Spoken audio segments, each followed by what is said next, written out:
नमस्कार छात्रों, हिंदी व्याकरण विभाग में आपका स्वागत है। आज हम व्याकरण विभाग में शब्द संपदा में आने वाला 1 मार्क के लिए पूछा जाने वाला व्याकरण भाग पढ़ने वाले हैं, जो है कृदंत और तद्धित। लेकिन ये कृदंत और तद्धित ये पढ़ने से पहले ये किसके प्रकार हैं, ये कैसे व्याकरण में पूछे जाते हैं, ये हम देखने वाले हैं। अब आपके सामने आया है प्रत्यय। जी हाँ, हिंदी व्याकरण में मैंने यहाँ पे दिखाया है प्रत्यय। तो ये कृदंत और तद्धित जो है यह व्याकरण में प्रत्यय के प्रकार है। लेकिन प्रत्यय तो आपको पहले मालूम होना चाहिए। वैसे अपनी हिंदी में उपसर्ग और प्रत्यय तो पढ़ा ही है। उपसर्ग और प्रत्यय बहुत आसान है, जिसको इंग्लिश में आप सुफिक्स और प्रीफिक्स भी कहते हैं। उपसर्ग यानी आपको सीधी और सिंपल शब्द में कहूँगी कि भाषा में हम यह कह सकते हैं कि उप यानी आगे, आगे जो शब्द लगते हैं और जिससे शब्द का अर्थ बदल जाता है, उसे उपसर्ग कहेंगे। और प्रत्यय यानी पीछे, शब्द के अंत में जो शब्द जुड़ते हैं या शब्द के पीछे जो शब्द लग जाते हैं उसे प्रत्यय हम कहेंगे। ये मैं आपको समझाने के लिए आसानी से ये शॉर्टकट मेथड बता रही हूँ। वैसे इसकी डेफिनेशन देखी जाए तो इस प्रकार है: शब्दांश जो किसी अन्य शब्द के अंत में जुड़कर विशेष अर्थ बनाते हैं। शब्दांश यानी शब्द, शब्द के अंत में जो दूसरे शब्द जब जुड़ जाता है यानी हम लिखते हैं तो एक विशेष अर्थ वाला शब्द बन जाता है। अब हम देखेंगे प्रत्यय की परिभाषा, उसके उदाहरण और प्रत्यय के प्रकार। हम अभी यहाँ पे प्रत्यय और उपसर्ग ये भी शब्द संपदा में ही पूछे जाते हैं, लेकिन इसके साथ ही प्रत्यय में शब्द संपदा में प्रत्यय के 2 भेद भी पूछे जाते हैं, कृदंत और तद्धित। पहले देखते हैं प्रत्यय। शब्दांश या अव्यय जो किसी शब्द के अंत में जुड़कर उसका विशेष अर्थ प्रकट करता है, उसे प्रत्यय कहते हैं। शब्दांश या अव्यय जो किसी शब्द के अंत में, अव्यय हो या शब्द हो, उसके पीछे जो कोई शब्द जुड़ जाता है, जो कोई प्रत्यय लगता है, तो विशेष अर्थ प्रकट होता है। उदाहरण दिया है उन्होंने, नाटक, नाटक के पीछे देखो अधिक करके लिखा है घनकार, नाटककार। चाट, घन नी यानी चटनी। झगड़, घन आलू, झगड़ आलू। मैं जो घन कह रही हूँ इसे प्लस कहा जाता है। तो यानी अगर मैं ऐसे भी कर सकती हूँ, नाटक प्लस कार, नाटककार। चाट प्लस नी, चटनी। तो आप समझ गए प्रत्यय किसे कहते हैं। जब प्रत्यय शब्द के पीछे लगते हैं तो उसके जो 2 प्रकार है उसमें भी तो शब्द के पीछे ही लगने वाले हैं प्रकार में। तो आइए अब हम मुख्य पढ़ेंगे प्रत्यय के 2 प्रकार हैं, कृदंत और तद्धित। प्रत्यय का पहला प्रकार है कृदंत प्रत्यय। कृदंत प्रत्यय किसे कहते हैं? वे प्रत्यय जो क्रियापद के मूल रूप के अंत में लगकर नए शब्द का निर्माण करते हैं, कृदंत यानी कृत प्रत्यय कहलाते हैं, यानी कृत प्रत्यय। वे प्रत्यय जो क्रियापद के मूल रूप के अंत में, जो क्रियापद होते हैं, क्रिया अलग है, क्रियापद नहीं, क्रिया जो है उसके पद के मूल रूप के अंत में लगते, तो उसके प्रत्यय के प्रकार हैं। देखो मैं यहाँ पे प्रत्यय के प्रकार यानी उसके रूप बता रही हूँ, कई हैं इसके, लेकिन आप शब्दों को देखो और उसके पीछे कैसे शब्द लगते हैं, कैसा प्रत्यय लगता है उसे देखो। जैसे प्रत्यय का ये कृदंत प्रत्यय के जो प्रत्यय है आ, न और नी। आ, अभी मैं आ कहूँगी तो आपको समझ में नहीं आएगा, लेकिन मैं झूल को झूला कहती हूँ तो आपको तुरंत समझ में आएगी कि हाँ झूला मालूम है।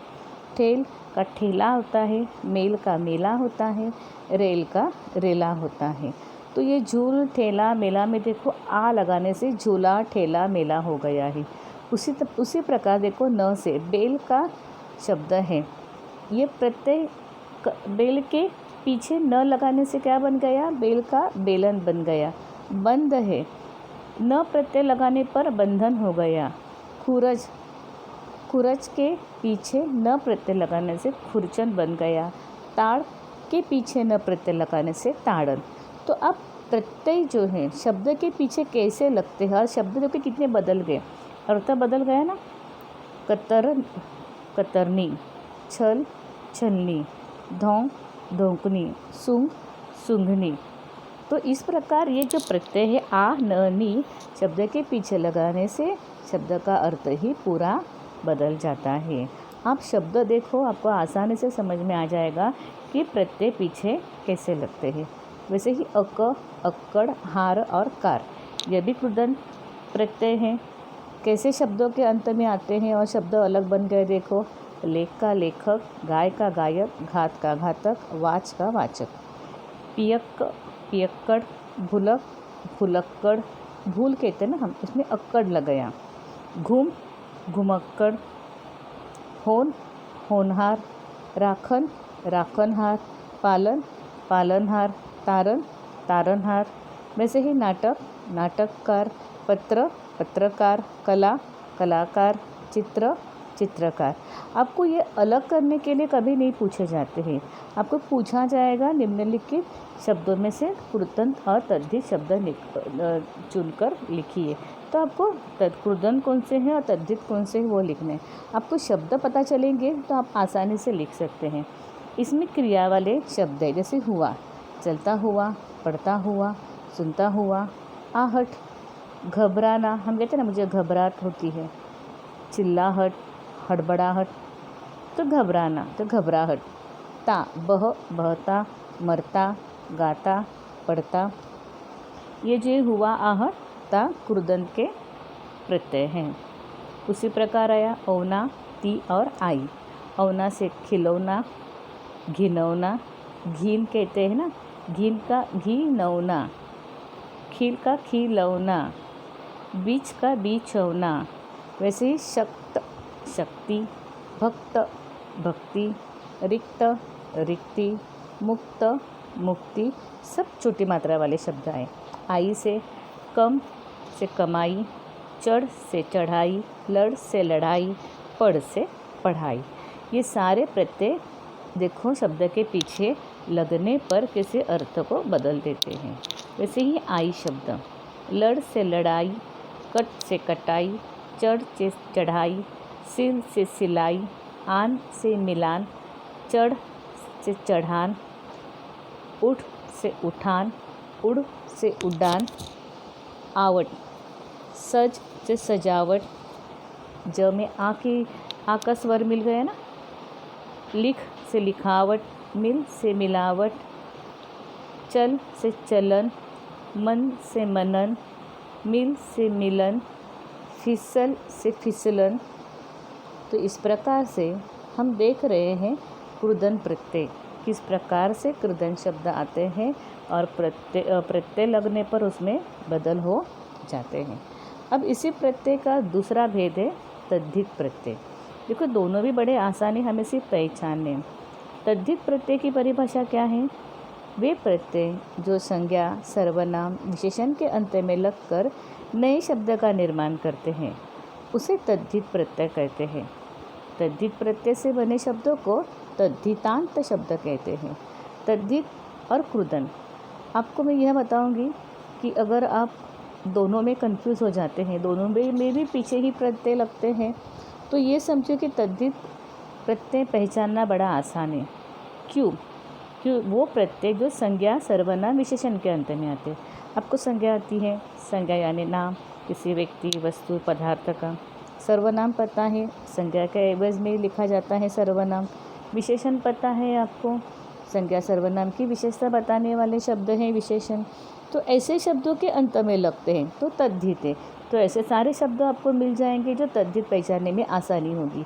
तो अगर आपको प्रश्न आ जाता है कि निम्नलिखित शब्दों में से कृदंत और तद्धित पहचानो और आपने तद्धित वाले शब्द पहचान लिए, तो बचा हुआ आपको कृदंत ही रहेगा, या तद्धित ही होगा तो आपको तद्धित पहचान सकते हैं। अगर वो तद्धित नहीं तो वो कृदंत हो जाएगा।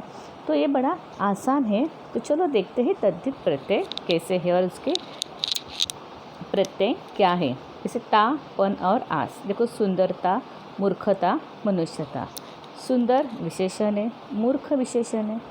सुंदर के शब्द के पीछे ता लगाने से सुंदरता बन गया, मूर्ख के पीछे ता लगाने से मूर्खता बन गया। तो आपको ये समझ में आया कि विशेषण शब्द है। मनुष्य संज्ञा है, तो मनुष्य संज्ञा के पीछे ता लगाने पर मनुष्यता हो गया। यानी मैं जो कह रही थी आपको कि संज्ञा सर्वनाम विशेषण व तद्धित प्रत्यय समझने के लिए आसान होगा। बचपन संज्ञा, लड़क लड़कपन, छुट छुटपन, खटास मिठास, तो ये सारे शब्द क्या, खटास मिठास हम विशेषण कह सकते हैं ना, मीठा है, खटास है, बचपन ये भी विशेषण हो जाएगा, लड़कपन ये भी विशेषण हो जाएगा। तो आपको ये पहचानने के लिए बड़ा आसान है कि संज्ञा सर्वनाम विशेषण वाले शब्द कौन से हैं। इसके बाद उन्होंने दिया आर या ई। लुहार, सुनार, सुतार, कुम्हार, मुखिया, रसिया, भेदी, देहाती, तेली, धोबी, ये शब्द जो मैंने कहे जैसे आर या और ई से बने। तो देखो आपको पता है आर है लुहार, सुनार ये नाम है, सुथार कुम्हार ये नाम है, मुखिया नाम है, रसिया नाम है, इया लगा दिया है।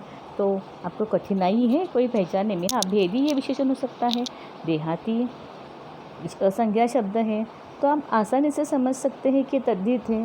वैसे ही बड़ी ई वाले दोनों बताए उन्होंने शब्द, ई ए ये बताया है ई से जानकी, मैथिली, द्रौपदी, गांधारी, दाशरथी, वाल्मीकि, सौमित्री, ये सारे नाम ही तो हैं।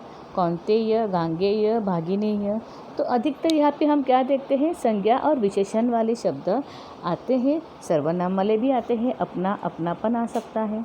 एरा, चचेरा, ममेरा, फुपेरा, ईला, रसीला, रंगीला, भड़कीला, इक से शारीरिक, मानसिक, सामाजिक, तो हम आसानी से समझ सकते हैं ना आपको कि यहाँ पे जो शब्द हैं जैसे रसीला, रंगीला, भड़कीला, इन शब्दों से क्या पता चलता है, ईला शब्द प्रत्यय आने पर ये विशेषण है, वो भड़कीला है, अच्छा नहीं है, वो रंगीला है, वो रसीला, ये विशेषण वाले शब्द हो गए।